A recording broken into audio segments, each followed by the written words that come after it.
ओम श्री गणेशाय नमः। मित्रों, आज इस वीडियो के माध्यम से हम बात करेंगे भक्त बनने का सरल साधन। और हम अपने 6 भाग मित्रों आप लोगों से साझा कर चुके हैं और उसी के आगे की कथा भाग 7 आज इसमें मित्रों हम आप लोगों से साझा करेंगे। भगवान द्वारा नाम जपने की अपेक्षा मन में जपना 100 गुना अधिक फलदायक है और वह मानसिक जप भी श्रद्धा प्रेम से किया जाए तो उसका अनंत फल है तथा बहुत वही गुप्त और निष्काम भाव किया जाए तो शीघ्र ही भगवान की प्राप्ति कराने वाला है। जो इस रहस्य को समझ लेता है वह कभी भगवान नाम जप की ओट में पाप नहीं करता। यह भगवान का रहस्य, भगवान का रंग रूप आकृति बहुत ही कोमल, लवणमय, रसमय, परम आकर्षक, कांतिमय, अलौकिक, चमकदार, सुंदर और अद्भुत है और उनमें निरति सय अत्यंत विलक्षण क्षमा, दया, शांति, प्रेम, न्याय, समता, मधुरता, सरलता, उदारता आदि अनंत दिव्य गुण हैं। ये भगवत स्वरूप के गुण हैं। संपूर्ण बल, ऐश्वर्य, तेज, शक्ति, महिमा, संभव को असंभव और असंभव को संभव करने की सामर्थ्य आदि भगवान का अपरिमित प्रभाव है। भगवान के स्वरूप दर्शन, स्पर्श, वार्तालाप और स्मरण मात्र से संपूर्ण पापों, दुखों और दुर्गुण दुराचारों का अत्यंत अभाव हो जाता है एवं भगवान भक्त में स्वाभाविक ही समस्त सद्गुण सदाचारों का अविभार होकर उसे भगवान की प्राप्ति हो जाती है। यह भगवान का प्रभाव बतलाया गया है। जिस प्रकार परमाणु, भाप, कोहरा, बादल, बूंद, ओला और बर्फ आदि सब तत्व से जल ही है,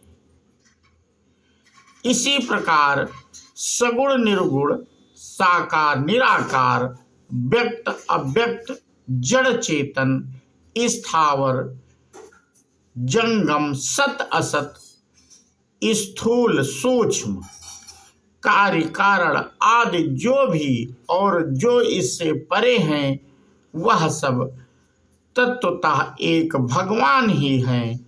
यह भगवान के स्वरूप का तत्व है। वे निर्गुण निराकार परमात्मा ही सगुण साकार रूप में प्रकट होते हैं। इस रहस्य को उनकी कृपा के बिना ऋषि देवतागण भी नहीं जानते, क्योंकि वे अपनी योग माया से छिपे रहते हैं। उनका शरीर स्वरूप अचित्य, असीम और दिव्य है। वे स्वयं आप ही अपने आप को जानते हैं तथा जिसको वे कृपा करके जनाना चाहते हैं वही जान सकता है। द्वापर युग में जब ब्रह्मा जी ग्वाल बाल और बछड़ों को चुरा कर ले गए, उस समय भगवान श्री कृष्ण ही उन ग्वाल बाल और बछड़ों के स्वरूप बन गए। इस प्रकार उस समय बाल, ग्वाल और बछड़ों के रूप में भगवान ही थे। इसे कोई नहीं जानता था। यह भगवान का रहस्य था।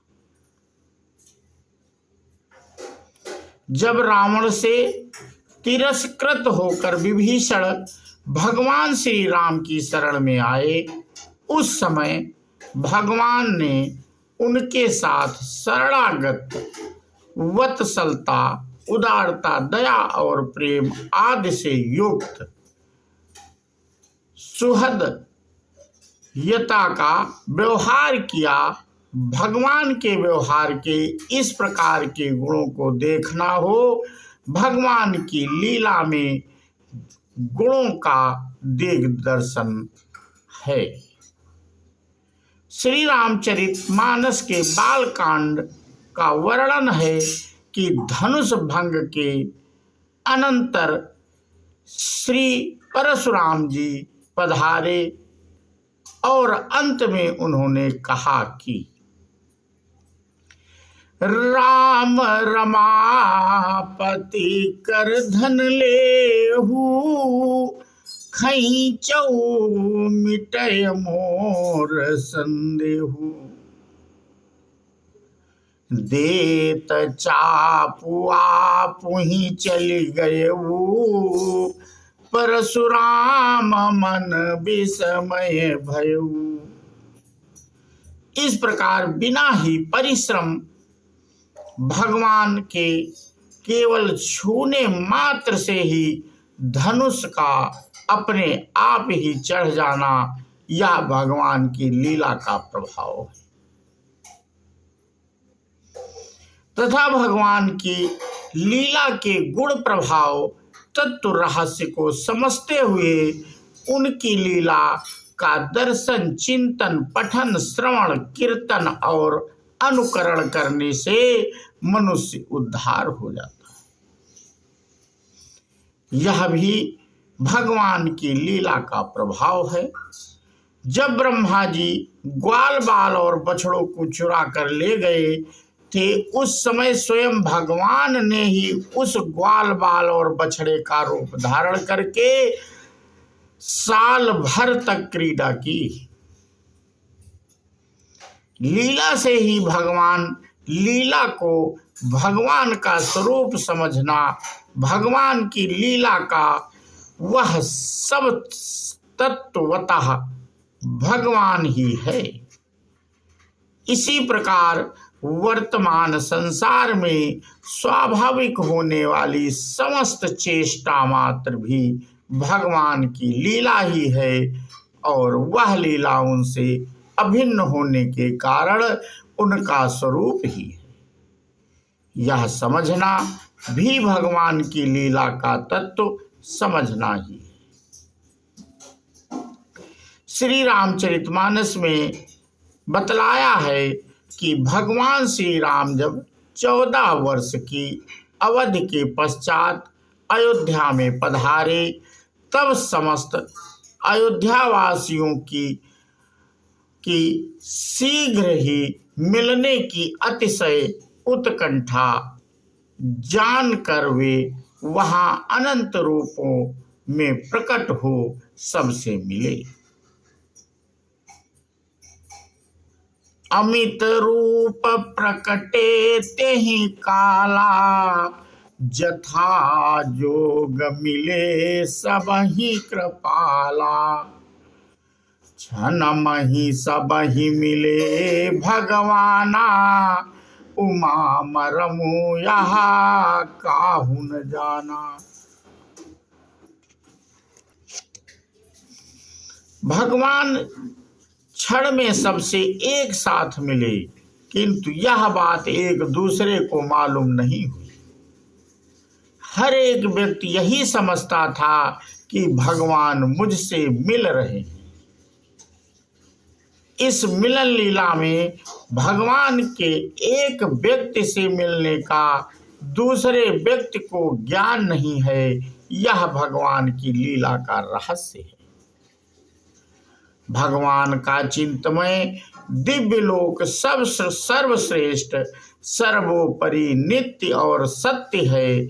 वहाँ मन, बुद्धि और वाणी की पहुँच नहीं है तथा क्षमा, दया, शांति, प्रेम, समता, न्याय आदि जो भगवान के नित्य दिव्य गुण हैं वे उस धाम में स्वाभाविक ही हैं, क्योंकि स्वयं भगवान ही धाम के रूप में प्रादुर्भूत हुए हैं। वे भगवत के गुण कहे गए। जो भक्त भजन, ध्यान, सत्संग, स्वाध्याय आदि साधन के द्वारा भगवान के परम धाम में जाते हैं, उनमें उपर्युक्त प्रायः सभी गुण पहले ही स्वाभाविक ही होते हैं।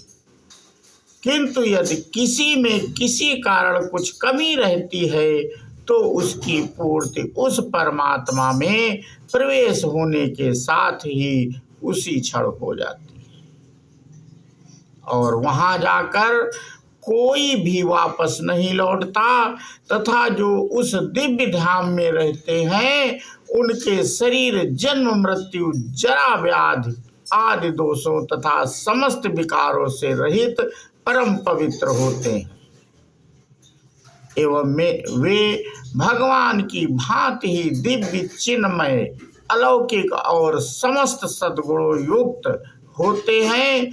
उस धाम में जितने भी पदार्थ हैं वह सब दिव्य, चिन्मय और अलौकिक हैं। यह सब भगवान के प्रभाव का दिव्य दर्शन है।